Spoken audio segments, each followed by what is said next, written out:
Trooper Cody, and I'm going to open this video with, who are those guys? Who are those guys? What a quote, movie quote that is. If you're a Western fan, you'll know it instantly. So what we're going to talk about, huge topic.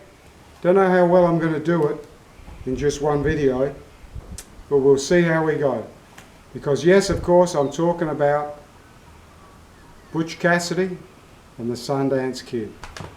So you know that in my videos, I really try to strive to have something in there you might not have known before, might not have seen before. We try to do that. So what we're going to start with is that if you look back in history, and you look at Wyatt Earp, you look at Billy the Kid, you'll see that these people have been talked about and mentioned. They were in dime novels before they were movies, and then they were in silent movies, and then they were in talkie movies, and they were in books, and these characters are just talked about, and everybody knows them. But if we went back to the 1950s and we looked, we'd see Billy the Kid, lots of stuff.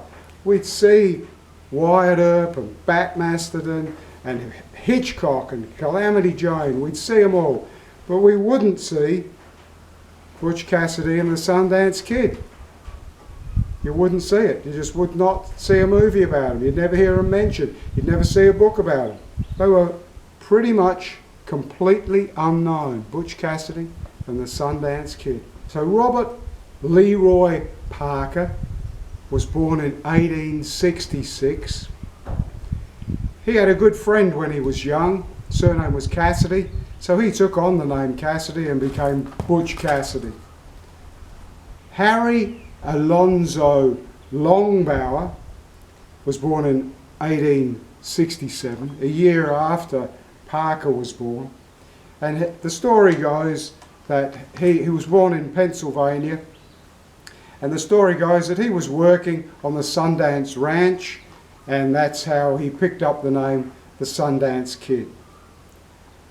Records of him show that he was a brilliant, outstanding marksman with a handgun.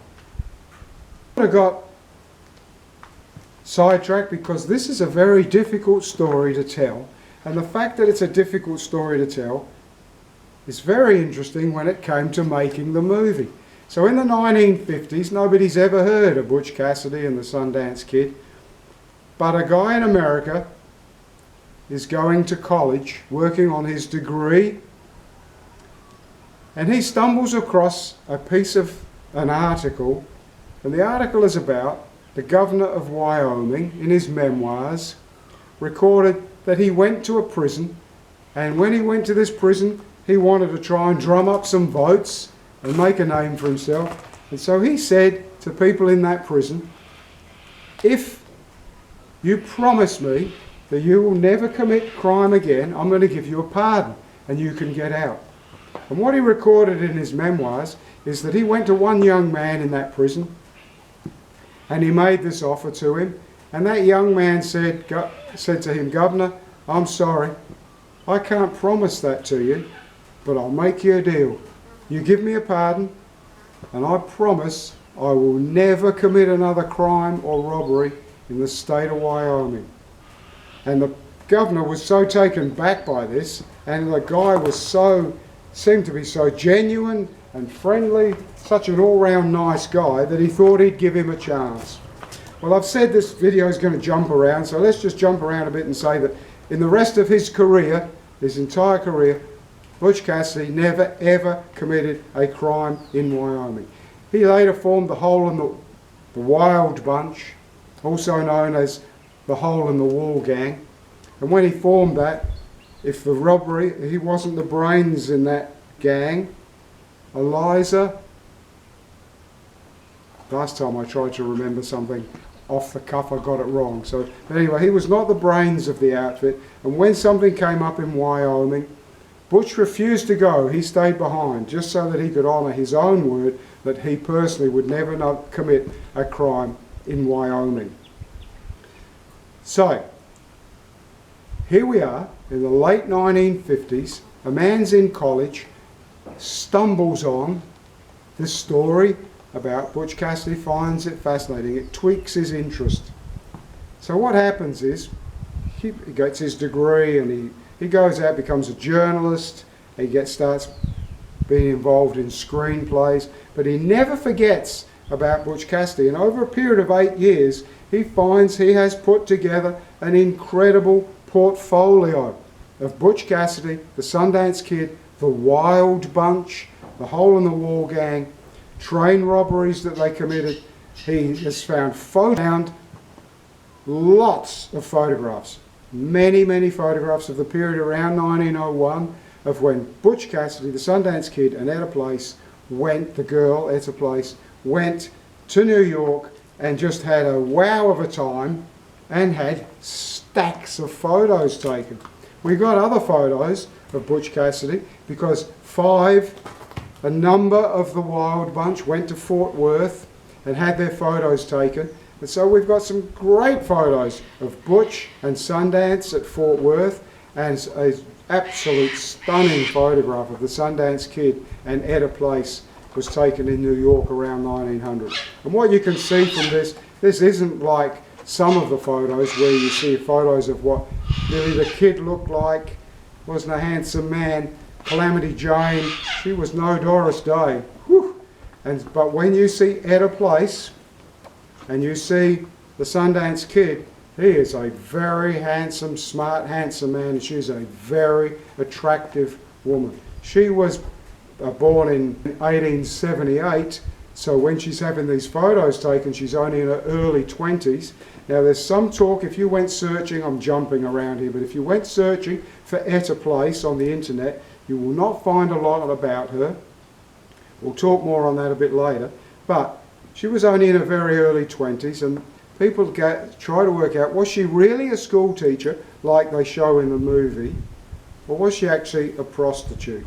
Now the fact is, it was a very hard life being a prostitute in that era, in any era, and they also tended to start extremely young. So if you look at these photos of Etta Place when she was in her early 20s in New York, and you see her face, her complexion, her demeanour, there was no way she had been a prostitute. And maybe we'll talk about it one day, but I had a job for a while working in internal affairs, and I often make a joke. I say, in front of Helen when we're with a group of people, I say, I've got to be the person in this room who has been with the most prostitutes, simply because I interviewed so many in the line of police duty. So moving on, we're really taking a while there to explain why Etta Place wasn't a prostitute. She had been a school teacher.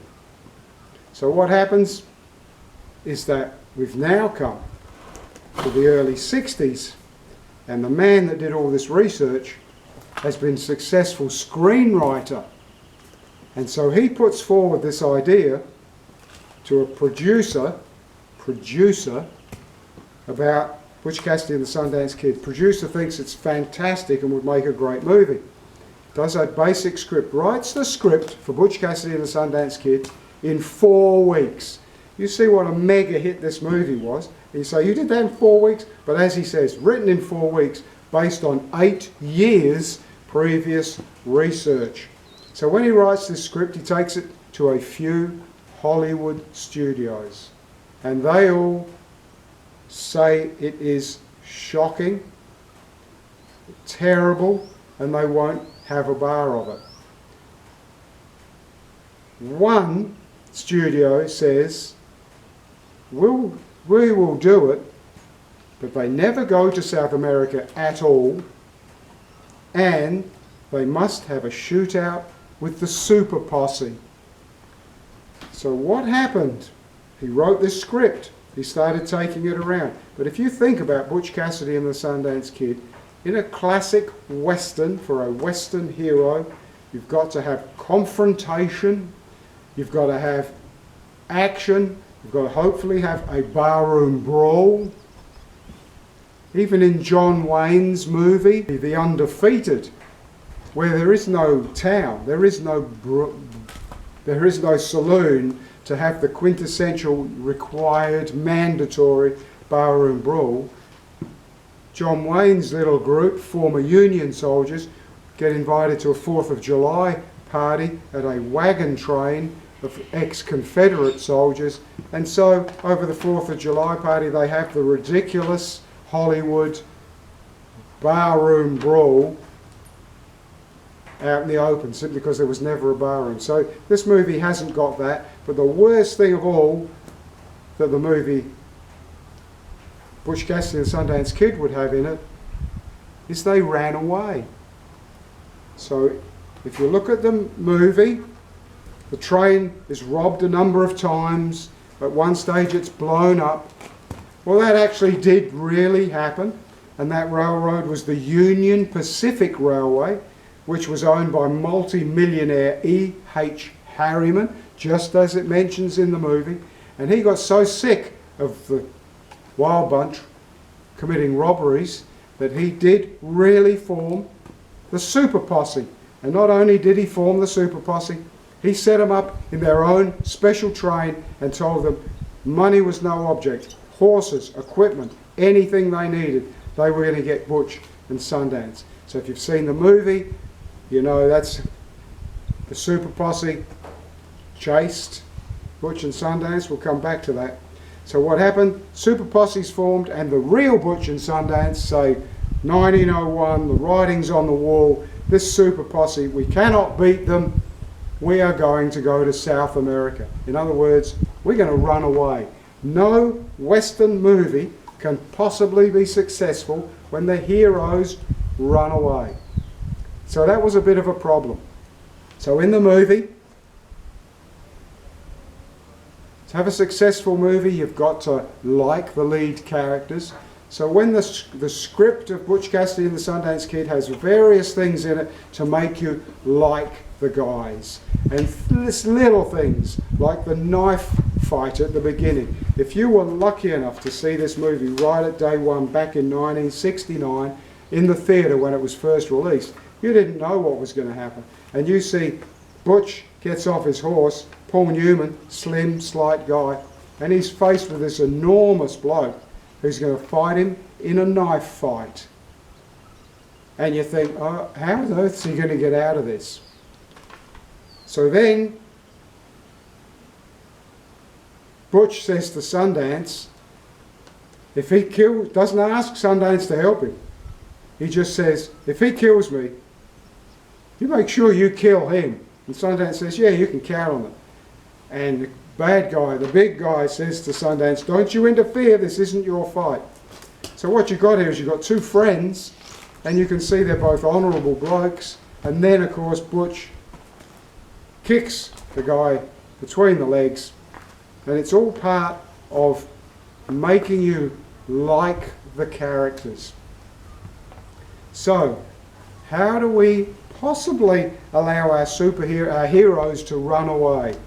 So, they're going to be chased and chased and chased relentlessly. It takes up nearly half an hour of the movie, the chase scene in Butch and Sundance. And that's where how this video started with, who are those guys? Because they make it sort of humorous that whatever they try, they cannot escape from the Super Posse.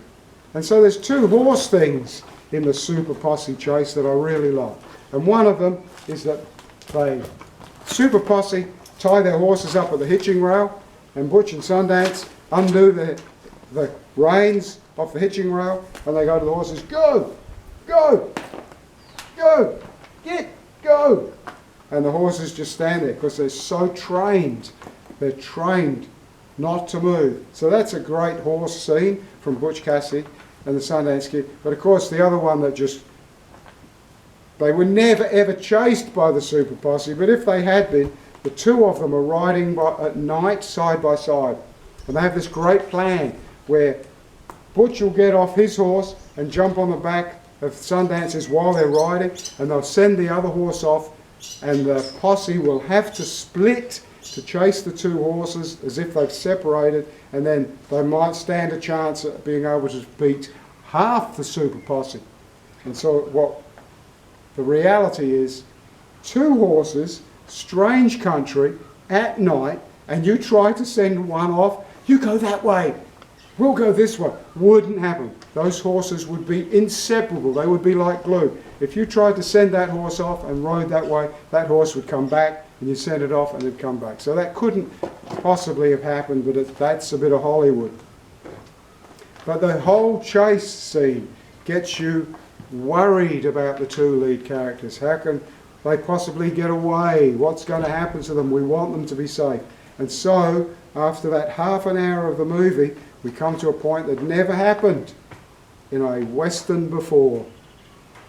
The heroes run away, and we want them to run away. And that's what happened. So how much of Butch and Sundance is true? What is great is the Super Posse was the beginning of the Pinkerton Detective Agency. And the Pinkertons were not going to allow, is this boring? The Pinkertons were not going to allow Butch and Sundance to get away, even though they'd gone to South America. So they set in place some for its day, some brilliant detective work. And what I'm going to do, I'm going to have to read this out to you because here we go. So this is the Pinkertons. So in December of 1900, they trace Butch, Sundance and Etta to Fort Worth, and they find photographs there and negatives and evidence they'd had a photograph session in December of 1900. In January of 1901, they were able to trace records to show that the Sundance Kid with Etta had gone to his family's home and had been seen around town and in hotels and premises in his hometown in Pennsylvania. In February of 1901, they find a receipt in Tiffany's Jewelers in New York where they had bought jewellery, Sundance and Etta. Then, on the 20th of February 1901, they find that they had booked passage on a British passenger ship, the Herminius, and that ship had sailed for Buenos Aires. On the 3rd of March 1902, they find that, again, only Sundance and Etta had booked passage on the SS Soldier Prince from Buenos Aires to New York. They believe that it was because Etta was homesick and went to see her family, and the Pinkertons spent extensive time trying to find who Etta's family were. That's why they believe Place was not her real surname. In April of 1902, there were receipts and records found in Atlantic City and on Coney Island that Sundance and Etta visited those places. Then on the 10th of July 1902, the Herminius, they booked passage to Argentina. A wind has just come up. In August of 1902, they were registered in the Europa Hotel in Buenos Aires. In the summer of 1904, again, they were registered sailing back on a passenger ship to New York. And once again, in 1904, the Pinkertons extensively try to find out who Etta's family were, because that's why they believe she came back again. In May of 1905, they find that in Cholilla, in the Argentine, Butch and Sundance and Etta were joint partners in a 15,000-acre ranch, and the records show how many cattle they had, how many horses they had. I think it was 300 cows and 30 horses on the 15,000-acre ranch that they sold, and the three of them then were believed to have gone to San Francisco. Whether that was for a holiday or again Etta's family, we're not sure. The next official records they find are not until 1907, and this is when Etta is living alone in a house in San Francisco. On the 31st of July, here's the big one, on the 31st of July 1909, in San Francisco, Etta Place is recorded as making efforts to record the official death certificate of the Sundance Kid. After that attempt at an official death certificate in an attempt to sort out his estate, none of them are ever heard again. So there's a bit of background on Butch Cassidy and the Sundance Kid. You've seen the movie and you know how it ends. So the rumours persisted for many years afterwards that Butch and Sundance were not killed in that shootout. And of course, these stories persist. Hitler didn't die in his bunker.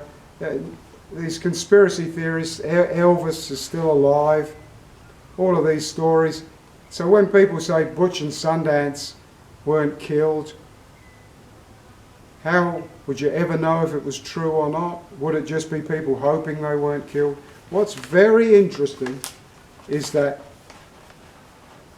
in the 1890s, Butch Cassidy, the Sundance Kid and the Wild Bunch were the most successful outlaw band in US history.